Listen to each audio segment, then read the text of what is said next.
Olá, tudo bem com vocês? Vamos continuar nossa leitura?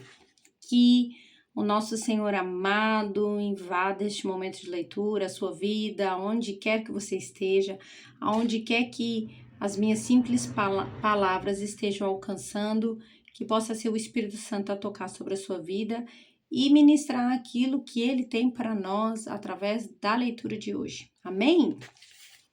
Capítulo 16. Precisamos de uma perspectiva bíblica sobre as profissões, porque somos criação de Deus, realizada em Cristo Jesus, para fazermos boas obras, as quais Deus preparou antes para nós as praticarmos. Efésios 2:10. Deus os abençoou e lhes disse: sejam férteis e multipliquem-se, encham e subjuguem a terra. Gênesis 1:28. Eu amo observar as crianças. Elas são um microcosmos, das nossas próprias preocupações sociais e físicas e vivem a vida exteriormente, sem sutileza ou inibição.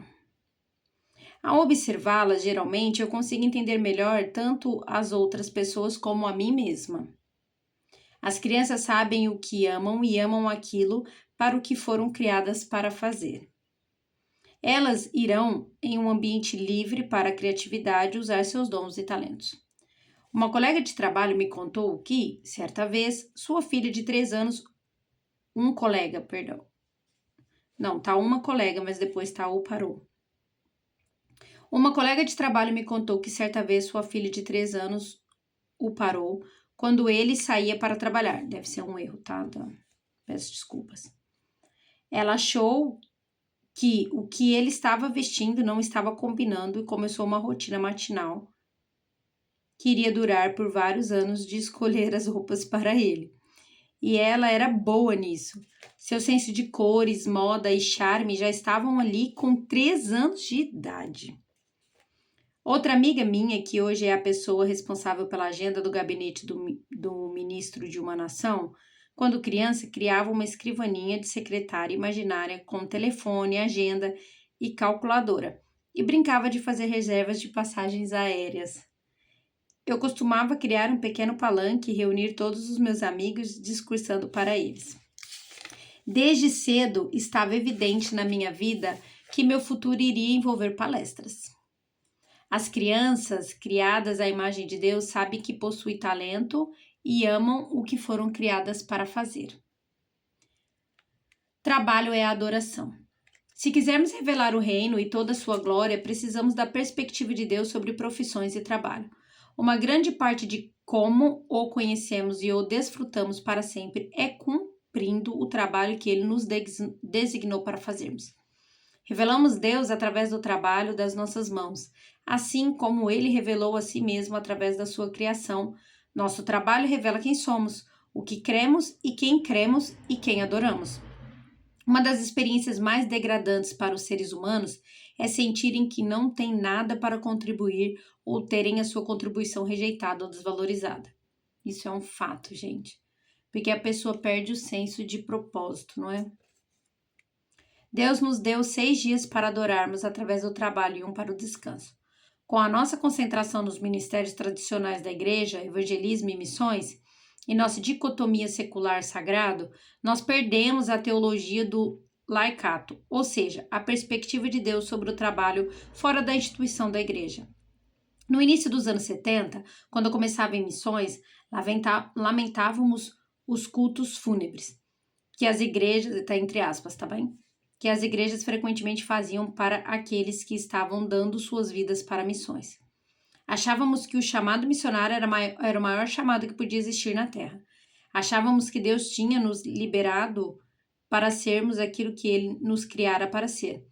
Hoje, nos círculos ministeriais, temos nossos próprios cultos fúnebres. Para aquelas pobres almas que estão indo arrumar um emprego para voltar ao trabalho secular, entre aspas também. Ao deixarmos a cegueira quanto ao chamado de Deus para missões, nós, em missões, desenvolvemos uma nova cegueira quanto ao chamado de Deus para o resto da sociedade. Tom Marshall, estimou que talvez 20% do povo de Deus é chamado para o trabalho eclesiástico da igreja e 80% chamado para servir o reino de Deus através de outras profissões. Durante o último século, temos desvalorizado tanto o trabalho fora da igreja que muitos no corpo de Cristo sentem que não possuem talentos legítimos porque não sabem pregar ou evangelizar. Eles estão sentados nos bancos das igrejas pelo mundo todo desejando que pudessem servir a Deus de verdade.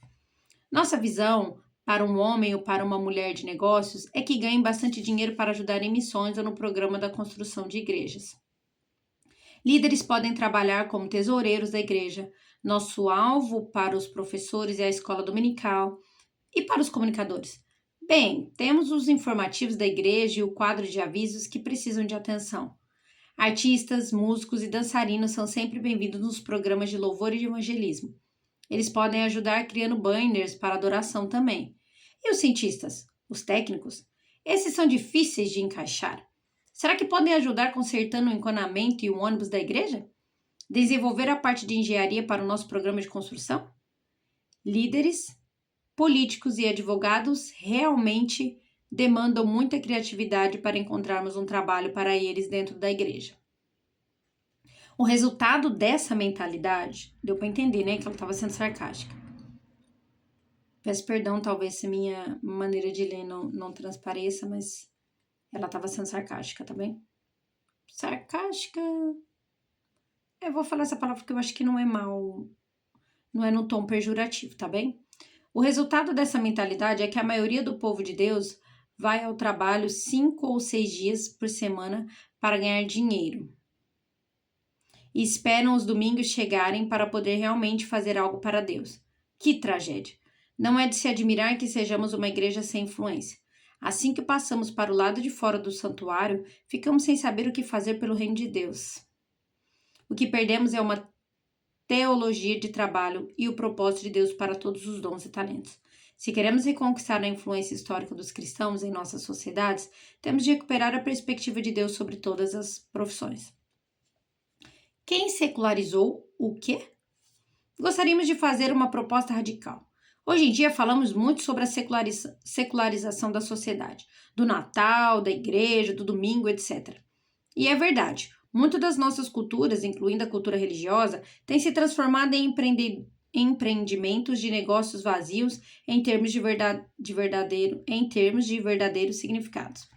Quem é responsável por esse processo de secularização? Muitos cristãos acreditam que a culpa é dos perdidos, mas isso não faz sentido. Eles são somente perdidos. Eles não conhecem a Deus e não têm a capacidade de mudar. Eles vivem, sim, no mundo secular, porque o Deus vivo não está presente no mundo deles. Os cristãos, por outro lado, têm escolha.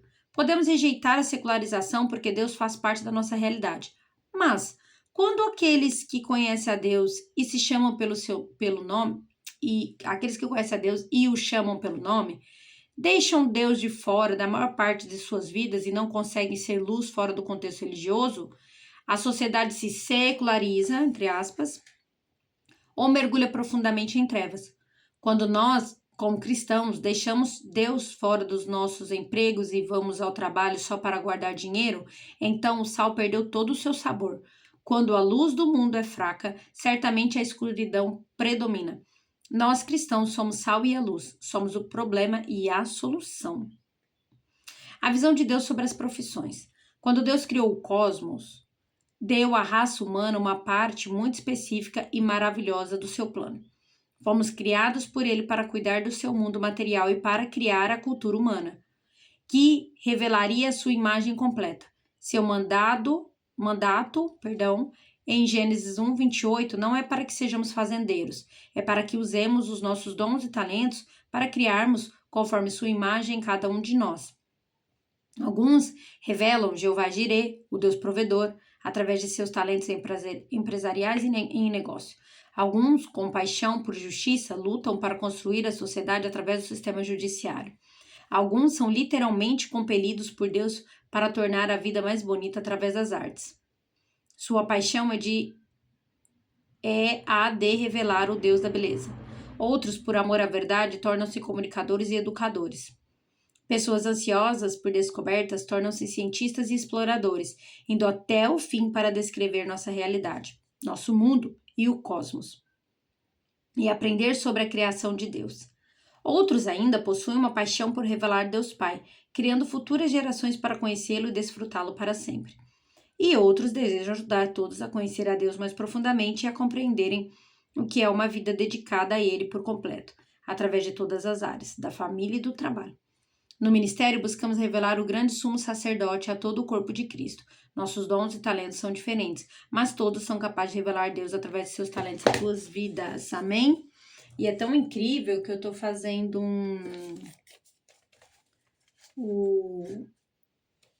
um devocional sobre talentos do ministério. Muito legal. E hoje é muito bom ler, sabe? Hoje eu vejo assim, eu falo muito em prática clínica, que isso foi muito roubado das pessoas, sabe?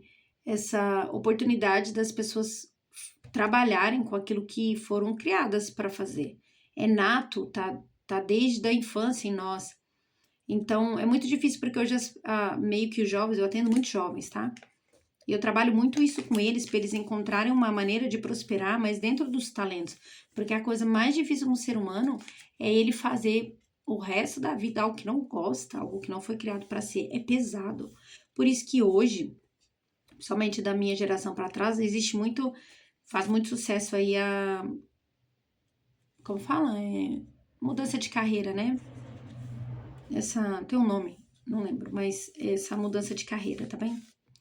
Por quê? Porque foi muito uma geração que foi impactada com isso, que temos que fazer aquilo que dá dinheiro e não aquilo que somos aptos para fazer.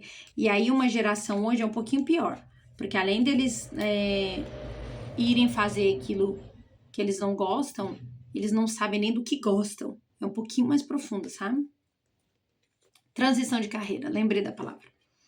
Mas o que acontece? E eu tive muito problema nessa área profissional. E eu vivo hoje, assim, a minha profissão e aquilo que eu trabalho e faço, eu vivo Deus, sabe? E não vejo mais como algo separado. Eu não deixo de exalar Deus e de viver o que Deus me faz quando estou trabalhando. E também entendo que eu respeito, eu atendo pessoas de todo tipo de religião, de todo credo, raça, cor, em vários lugares. Então, de várias formas, com várias culturas, é muito diversificado. Por eu hoje morar onde moro, eu conheço gente de todo lado, né? Então, isso me proporciona. E eu vejo muito isso, sabe? Independente de onde a pessoa esteja, as pessoas hoje são levadas a nem saber quem são e o que gostam. Tá na cara, é nítido, tá ali, mas a pessoa não vive. E, além disso, mesmo que gosta e o que faz, essa pessoa não faz porque tá pensando só no dinheiro, naquilo que dá e naquilo que não dá. E hoje isso é um pouco imaturo, porque hoje tem como a gente prosperar em qualquer área. Por exemplo, vou dar um exemplo, tá? Quem era das artes há um tempo atrás, com a minha geração, foi muito. Vai ser música, vai ser pobre, não vai ter dinheiro, não sei o que tem. E hoje a gente vê. Hoje mesmo eu tava vendo um vídeo numa rede social, um homem com violoncelo na rua. Ele tá com o perfil dele monetizando, já tá alcançando milhões de pessoas. Então a gente precisa parar com isso. Principalmente quem tem um chamado, que tá aí, que sabe já, que já conhece o chamado, se é evangelístico, se é uma pessoa, um pastor, o que for, de pensar que ela, então tá bem, então se eu quiser fazer vontade de Deus, eu não posso trabalhar. Não tem nada a ver, hoje eu sou pastora, eu tenho meu trabalho e também consigo exercer o meu chamado, sabe? Também dentro do meu trabalho, né? Porque eu entendi isso. Então, meu desejo é que você hoje saia daqui e mergulhe nisso no Senhor, aquilo que Ele quer te mostrar. E também ajude as novas gerações. E como eu disse, eu atendo muitas pessoas jovens que eu tenho ajudado para ir para esse lugar, sabe? Independente do que seja a área. Talvez, como eu disse o exemplo, né? Talvez a pessoa falar, eu quero ser músico. Eu ouço muitas pessoas falar, psicólogo não dá mais dinheiro, não dá dinheiro, ninguém ganha dinheiro, mas com isso tem inteligência artificial. Isso não é uma verdade, isso é uma mentira. É claro que quem não é bom nisso vai acabar perdendo, quem não se dedica, quem talvez não é o talento da pessoa, tá bem? Vai acabar tendo que sair da área, mas quem é bom, quem se dedica, quem sabe o que tá fazendo, nunca uma inteligência artificial vai substituir um terapeuta, um psicólogo, um psiquiatra, enfim, tá bem? E nada é por acaso, nosso Deus é perfeito. Eu tava pensando sobre isso ontem, fazendo o devocional do estudo teológico escatológico da Bíblia de ontem, e o Senhor me trouxe a memória. Quando eu era criança, né? Eu vou compartilhar com vocês, senti muito no meu coração de compartilhar. Eu chegava em casa, e é muito do que eu tô fazendo aqui, tá? E no meu trabalho, como pastora, como nessa parte de mestre, eu amo ensinar. Eu amo ensinar. Isso estava em mim desde criança. Eu sempre fui muito comunicativa e aí isso foi usado para me ferir. Você fala demais, você fala demais, você fala demais. E um dia eu falei, eu não quero falar, eu odeio ser assim. Eu odeio falar. Me feriram muito nessa área. E eu chegava em casa quase todos os dias, tá bem? Ou quando eu chegava da escola, eu estudava no período da tarde, depois do almoço. Quem é do Brasil sabe o que eu tô falando, que agora tem, né, horário integral, mas a gente estudava ou no período da manhã ou no período da tarde. E eu sempre estudei à tarde. E ou quando eu chegava da escola, ou de manhã, eu pegava, olha o que eu fazia, gente. Eu colocava umas cadeiras que eu tinha, a parede de casa era meio laranjada, assim, meio cor abóbora. Não sei nem explicar que cor era aquela. Era super estranho. E era de óleo. Então eu pegava o giz e eu começava a escrever tudo que eu tinha aprendido na escola. Eu nunca parei para estudar, assim, porque eu ouvia muito bem e o meu método de aprender era repassar aquilo que eu aprendi. Eu não tinha ninguém quando era criança para repassar. Hoje eu consigo desenvolver isso, que eu entendi como é meu método de aprendizagem e eu faço de outras formas, né? Mas na época eu não tinha isso, né? Então eu colocava ali as cadeiras, pegava ali o caderno, pegava o giz, começava a escrever na parede e tudo aquilo que eu tinha absorvido, eu começava a dar aula. E eu lembro que o pessoal em casa passava, ria, tal, porque não tinha ninguém sentado, né? E não tinha ninguém para fazer aquilo, mas eu fazia. E eu quero te convidar, quero terminar esse vídeo te convidando para que venha a sua memória, para que você permita que o Espírito Santo traga à sua memória os seus talentos, os seus dons, aquilo que é nato, aquilo que está com você desde pequeno. Que talvez, como eu, você foi muito ferido. Você ouvia, você fala demais. Ah, sei lá, igual essa menina aqui que ela falou que sabia cor, queria arrumar, talvez fala, você é chata demais, você tá ligando para isso, sabe? E muitos pais projetam as suas idealizações que não foram realizadas nos filhos. Então, por exemplo, hoje se um filho falar para um pai, talvez, né? Ainda tem muito, tá? Tem muito isso, acontece muito. Falar assim, eu não quero ir pra faculdade, você, sei lá, fala qualquer coisa. O pai acha um absurdo, porque talvez o pai nunca se formou e o maior sonho é ver o filho carregando ali um canudo, porque ele vai acabar meio que inconscientemente achando que tá se realizando através da conquista do filho. Isso acontece demais, tá bem? Fazendo essa projeção. Então, não façamos isso. Deixamos os nossos filhos serem, e você também. Você pode ter a idade que for, que estiver me ouvindo. Fala assim, isso já não é para mim, é sim. Tenta lembrar que o Espírito Santo, esse é o meu desejo. Que o Espírito Santo, do nosso Deus verdadeiro, todo-poderoso, possa te trazer à memória os teus dons e as tuas habilidades e que você possa mergulhar nesse lugar e entender aquilo que o Senhor tem para você, aquilo que Ele quer que você aprenda, desenvolva ou aprenda dentro dos seus dons e suas habilidades. E para você que tem problemas com a sua profissão, sofre nessa área, tem muitas dúvidas, é possível. E se eu hoje tenho uma profissão, todo mundo é possível. Eu demorei 33 anos para conseguir, fazia de tudo e não fazia nada. É possível, tá bem? Então, que Deus abençoe sua vida. Muito obrigada por estar aqui. Comenta para mim aí sobre o vídeo, sobre os seus talentos, sobre aquilo que eu falei. Envie para alguém que você conhece, para alguém jovem que precisa. Eu faço em prática terapêutica, eu não sou especialista nisso, mas de uma forma daquilo que é minhas capacidades, também muito teste de aptidão, a gente conversar e ver para os jovens, para eles saberem autoconhecimento, trabalho, identidade, principalmente para o jovem, para ele, eu faço isso com qualquer pessoa, tá? Qualquer idade, mas principalmente para ele ter essa oportunidade de escolher a profissão dele baseado nisso, baseado no que Deus quer, em quem ele é, em quem Deus criou para ser, tá? Independente da religião da pessoa, isso é possível ser trabalhado de uma forma bem respeitosa, tá? E quem aquela pessoa nasceu para ser e para exercer a profissão, porque é muito importante, tá bem? Um beijinho grande e até a próxima